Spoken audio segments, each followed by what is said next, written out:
Hi, my name is Stephen Miller. I'm the Reference and Outreach Librarian here at the Wareham Free Library. Today, we're here in the Stone Room, and we're going to be bringing to you the 4th episode of Checking Out the Wareham Library. Today, we're going to feature an all horror book themed book talk. We're going to have an interview with Liz Wiley, who is a member of the Wareham Free Library Foundation, and we're also going to be bringing to you some of the events that we'll be highlighting over the month of November. As we continue sharing what we have to offer the Wareham community, we'd like to hear any ideas that you might have up for future programming or any questions you would like us to address.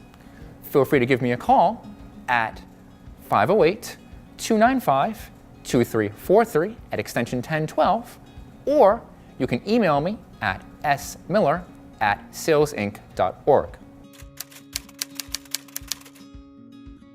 With Halloween quickly approaching our calendars, I thought I'd bring you a few reads if you're looking for a good chill down your spine. A new release horror book by Stephen King that was released this past spring is The Outsider. When an 11-year-old boy's corpse is found in a town park, eyewitnesses and key evidence points to Flint City's most popular citizen, a Little League coach and English teacher named Terry Maitland. To help build the case, the lead detective and district attorney add DNA evidence to go with fingerprints and eyewitness accounts.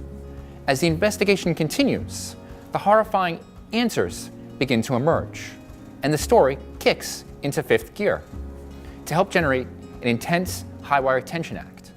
On the surface, Terry Maitland seems like a nice guy, but is he wearing another face? When the answer finally comes, the novel will not only horrify you, but once again prove that Stephen King is the master of the horror genre. Another horror book that I'd like to recommend is Heart-Shaped Box by Joe Hill. When an aging heavy metal star, Judith Coyne, decides to purchase a haunted suit over the internet, he thinks it'll be the perfect addition to his ghoulish artifact collection. The suit agrees, but for all the wrong reasons.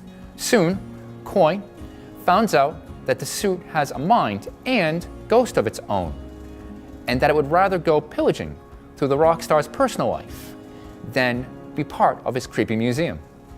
The book, written by the son of Stephen King, is a wild, dazzling, entertaining tale of horror that plants spiritualistic surprises at every corner.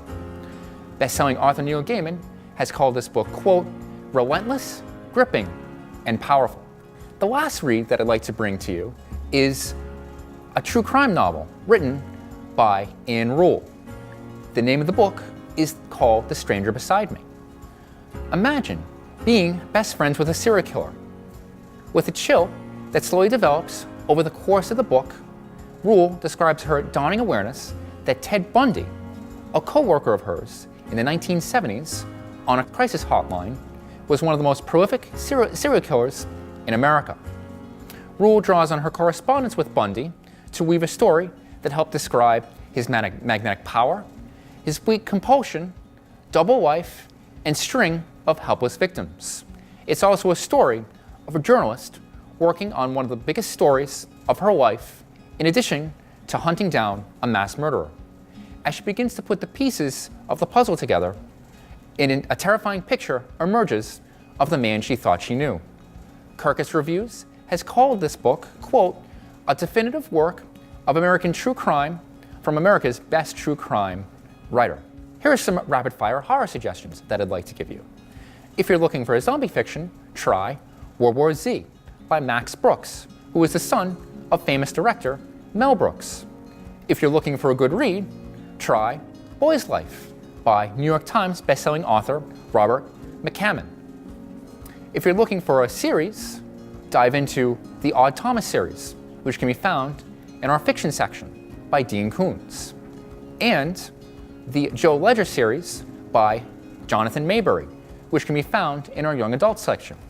Lastly, I'd like to mention that if you come to check out our fiction collection here at the Wareham Free Library, we have over 35 different Stephen King novels for you to choose from by the New York Times bestselling author. If you're interested, come down to the library and take a peek. Hi, We're here at the in the biography section of the Wareham Free Library, and we're talking with Liz Wiley, who's the president of the Library Foundation. Welcome, Liz. Hi, Stephen. Thank you. It's great for you to spend some time with us. Yeah, I love it. Awesome. Love the library. Absolutely. I wanted to sit down with you today to talk about the talent show. Yep. Could you tell me about this year's event and how it was planned? Sure. So the Library Foundation, which is one of the organizations that supports the Wareham Free Library, has a couple of different fundraising events throughout the year. In the spring, we typically have an author event, which is an author comes and does a free speaking engagement at the library, and then we have a dinner afterwards, which is a little pricier, event. And then in the fall, we like to have a more family-friendly event and a more just community relatable event. Right. So in the past, we've done plays where we bring in reps from the town, like from the select board or from the school committee and from the library, and just people from in town that do this sort of slapstick humor play, and it's always really fun and well received. This year we decided to try to mix it up a little bit and do something different, so we did a Wareham's Got Talent. Yes, that's right. It's just such a unique kind of name, you know? Yes, it is. That is the brainchild of Priscilla Porter. Yes. She's a board member on the foundation, but she's also the president of the Friends of Wareham Library. I see her all the time. All the time. Always hauling books back She's and forth. the heart and soul. Yes, absolutely. Yep, of many organizations, but definitely of our library. Now, tell me about the difference between all these different groups, the Friends, the Foundation, and trustees. So glad you asked that, because that is still it seems so weird that in our community there can be such a misunderstanding about all these different groups. Yeah, well, and there are a lot. There are a lot of groups that surround the library. The library is a town facility, so it is supported by the town. So there is a group called the Library Trustees, and they work directly with the library director and the town. They're sort of the interface between those two groups. A town board, a small one of those boards, like the Conservation Commission. They help set policy and set direction for the library, but they can't do any fundraising for the library. So then we have two fundraising groups that are associated with the library. We have the Friends and we have the Foundation. And so I think people sometimes have a little bit of a misunderstanding that maybe the library doesn't need any help because there's all these groups helping them and they should be fine. But I think what's really important for our community to recognize and understand is that a large part of the library budget comes from just this grassroots fundraising, from doing these fundraisers with the foundation. The Friends do a lot of, and our fundraising and our annual appeal that we do, that money goes directly towards salary, operational expenses. If something breaks in the library, we help fix it. If books and materials need to be bought, we help to purchase that. So that's where our fundraising and monies go towards. The Friends also do a lot of fundraising, and their fundraising goes more towards programs in the library. Yeah. They also help with books and materials. They've been known to help with salaries when it's gotten, the need has arisen. Yep. But that's all just from very grassroots, small fundraising things, like these book sales that you see, the fundraisers that we put on. Every single dollar goes right back to the library. And it's so important. That's incredible. That's Absolutely. really good. And Yeah. I mean, You talk about things that you wouldn't even think about, like we have books that go missing. Book theft it's unbelievable how many books go missing. Absolutely. And improvements that needs to be made that you wouldn't even think of. Absolutely. And it's like, people often say, well, aren't libraries going, extinct? And it's so not true. I mean, Not we at all. see that with just the increase in our hours that we've been able to do this last few weeks and the last Absolutely. month, how Yeah. much increase in activity we've had. Absolutely. There's just there's no time that I come here that it's open, that it's not busy. Yep. Having all the computers and, you being here as our new reference librarian and the activity that you're seeing and generating at this end of the library, it's necessary. Absolutely.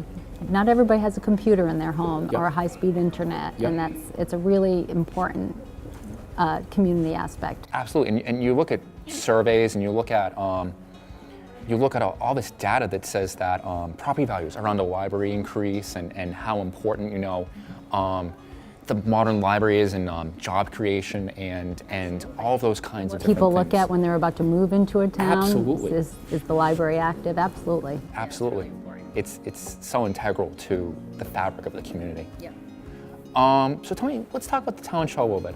You had a really interesting cast of judges this year. We did. We had great judges, and we had great talent. So our MC for the event was our town-owned Jackson Gilman. Yeah. He's a storyteller and Yeah. performer and expert in his field. So he was the MC. And then our judges were Harry Nicola, who owns Charlie's Place. Yep. Yep, and he was fantastic. Yep. He brought in additional people, and that's he awesome. donated stuffed mushrooms, Yep. and he, was very generous. That's wonderful. Yeah, he was great, and he's very fun. So that was great. We had Jillian Zucco, who Zucco. was Miss America. Yes, yes. We yes. had Kat Jones, who's done unbelievable work for the Onset Bay Association. Yeah. She's the executive director, and she's been outstanding. Yeah. And we had Scott Allen, who also is a entertainer, Mm-hmm. and so he's another professional on the judges board. And then we had amazing talent. Tell me about this talent show. Yeah, I really wanna yeah, know it was more about fun. So we ran some auditions. Yeah. When Priscilla decided that this year we should try to do this different, aspect of getting the community more involved with a talent show, we set some dates and ran some auditions, and that's something that we'll take offline, but we certainly should talk about at some point, because we posted it and we put it out in the paper and we had signs up, Right. and they were not that well attended. And so that leads to that issue that we always have with, how do people want to get information about the library? Absolutely. Like, what's the best avenue to get it out there? Right. Which is what's neat about these, right? Doing these little videos and trying to hit another population. Absolutely. And I think that the more we can get the word out about the library, the better off we are. Absolutely. So anyway, we ran auditions, and that was really fun. We had about 3 or 4 of them prior to the event. Yep. And then had a meet up the week of the event, so we could kind of, go over the staging and how things were going to roll out. Yep. And then, the event was on Friday the 19th of Yep. October. Our talent was, we had a mix, mostly singers, Yep. had a lot of singers. Bethany Lawson was the first place contestant, and Yep. she was amazing. Yes. She was outstanding. I heard she was phenomenal. She was really fun, and definitely, had this like mixed genre of, had the leather jacket, Yeah. but her tutu, and Yeah. sang the song Frozen, and Yeah. just like the hair stood up on your neck. It was incredible. So she was great. And honestly, I would just want to talk about how she then donated her heard about that. winnings back, which was so sweet. It's incredible. I know, it was really sweet. It was very touching. For her, I think it struck a chord too. As she said, she went to the library all the time as a little girl. This was her library. So for her to then come back and give back to it was important for her. So Absolutely. we were really, that was really nice. And first prize was $100, right? Yes. Most people just take $100 and put it in their pocket. Yeah, for sure. Yeah, definitely. But she gave it back. And then we had, I'm trying to think, second place was a 14-year-old fiddle player, Fern. Violinist, yes, that's right. She Yeah. was outstanding. Yeah. Fern, she did some Irish jigs. Yes. She got an encore, and then the whole crowd was clapping along with her and hooting and awesome. hollering. It was great. That's awesome. Yeah, she really got the crowd involved, and she was just cool. Yeah. Yeah, she had this ability to just work the crowd. Yeah. Yeah, it was cute. So third place contestant was Mariana Hebert, and she had played the ukulele and sang a song from the Lumineers, and she was really good. She had this great folksy voice, and she was really endearing. She told the crowd this story about how she was really a shy child, and I think she called herself people called her the mute girl or something, and so here she is now on a stage performing live and talking about this, and you wouldn't know it. She Yeah. was outstanding. That's great. Mm-hmm. We had Barbara Sterling, who sang a hymn that was really well received. It was a little out, on the edge to go with a religious song, and she asked, "Is that going to be okay?" And we were like, "Absolutely, everything's welcome." Yeah. And so, and it was cute because she got so much wonderful feedback, people that really, it meant a lot for them to hear that song, and was important in their lives. Absolutely. So I think that was what was so cool to see, is that people really, the community rallied around it. Absolutely. And then we had our very own WCTV, Michaela Yes. and Botino, and she sang, and she was outstanding, Yes. doing a Louis Armstrong song, and you know, so it was just really a fun event. People really enjoyed it. That's wonderful. That you know, you can have something like you've done a play in the past, and having this talent shows, rallying the community together and doing something really cool for the community. Yeah. That's a really cool thing. Yeah, it definitely was a fun way to bring the town together. Absolutely. Yeah. And so. And to see a different segment of the town, you know. So we've done the plays a couple of times, and it tends to be the same group and the same people, which is awesome and fun. But this really brought out a lot of different age groups and a lot of different people that we haven't seen at the library. It really sounds like it just, even the age span of the performance, it ran the gambit a little bit. Yeah, it And really that's did. really encouraging to see. Yeah. You've done this event. What future events do you think the Library Foundation is going to be putting on? Well, like I said earlier, we always have, we do, 3 or 4 big events. We usually do a fall fundraiser. We always do our annual appeal right around the holidays. That's just a mailing. We'll do our author event in the spring. We definitely want to start having some more community events that are more family friendly. Yep. So I know in the past we've done things like, golf in the library and different things like that. So, I think we'd like to look at some different ideas that really bring people back to the library and start generating a little more action around here. Yeah, I've heard about Yeah, that. with our hours open more, it's important to get activity going here. Yeah, well, Kathy's told me about that mini golf event. I think it sounds really fun, around don't you? the library. They have different holes that you have to, set up and Yeah, I think go it would around be the really library. fun. Anytime you get to use this different space in a different way like that, or after hours, it feels kind of like fun and adventurous. Absolutely. Yeah. Absolutely. And the author event that you usually have. Tell me about some of the authors that you've had in the past. Oh, this past year we had Tracy Kidder, who Tracy was Kidder. amazing. Yeah. Absolutely amazing. I'm actually just reading his book, Mountains Beyond Mountains now, Okay. and I am blown away by it. Yeah, it's an older book. I think he put it out somewhere in the 80s, but it is still so incredibly relevant about Paul Farmer and the work that he did in Haiti. Yeah, so excellent event.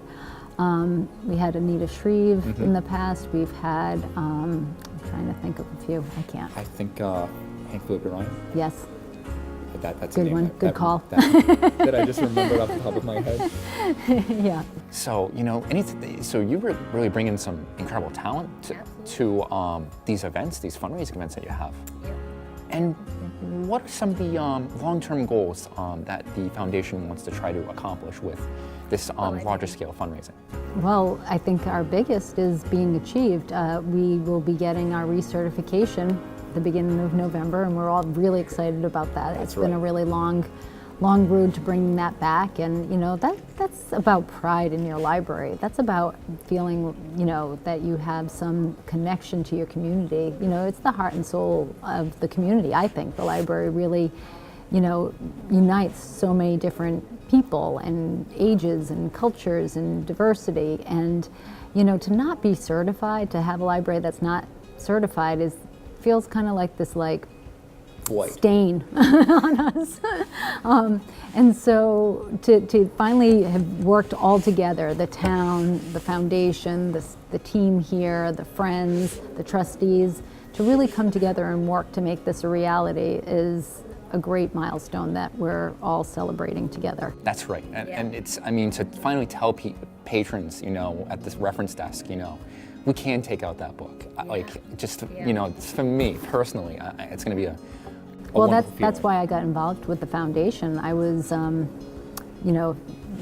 went to a library in another town and was hanging up signs for an event that we were having at my place of work, and thought, I'm going to see if they have that book that I've been wanting to take out. And when I went to the reference desk and gave my card, they were said, "Oh, you're from Wareham. We can't." It felt like this shot of oh my, slam against us. And so that's why I got involved in working for the Library Foundation. I just felt like this cannot, I'm not okay with this. This is not the community I want for my children. Right.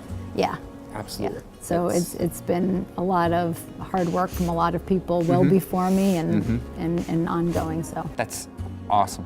Really, really just great to hear about what you've done, this incredible event you had with the talent show and you know, your vision for what you think the foundation can be doing in the future. Yeah, I think it's important for people to recognize, though, as excited as we are about getting recertified, it doesn't mean that that's it. You know, the library is you know, the town supports the library and we support the library. So it's this combined support of the library. And so this constant need to recognize that it offers all of these services and all of these opportunities for free, but to give back just a little bit, whether it's $10 or whether it's $100 or whether it's more, whatever you can do, it's necessary, and that money goes directly back into these services, you know, and just the importance of recognizing that if we want this to be here for our future, then we need to support it and take care of it. Absolutely. And if anybody wants to get involved with any of these organizations, what's the best way that they can do that? Well, there's always people that volunteer positions that are needed. I mean, you guys know that you need volunteers as well, but we're always having events and fundraisers where the Friends Foundation does the book club, and they always need help and support to keep those going, so volunteering for that. Priscilla and the Friends do the Duck Derby, which is a big event to put on and requires a lot of help and support and volunteers. Our fundraisers that we do, we're happy to have more help. So if somebody's interested in doing more and time is what they can give to the library, then they should just let one of you guys know and put them in touch with us. Absolutely, absolutely. All right. Yeah. Well, thank you for joining me today. Yeah, thank you, Stephen. It was great. wonderful. So fun. Awesome. Yeah. Look forward to seeing you around the library. Absolutely.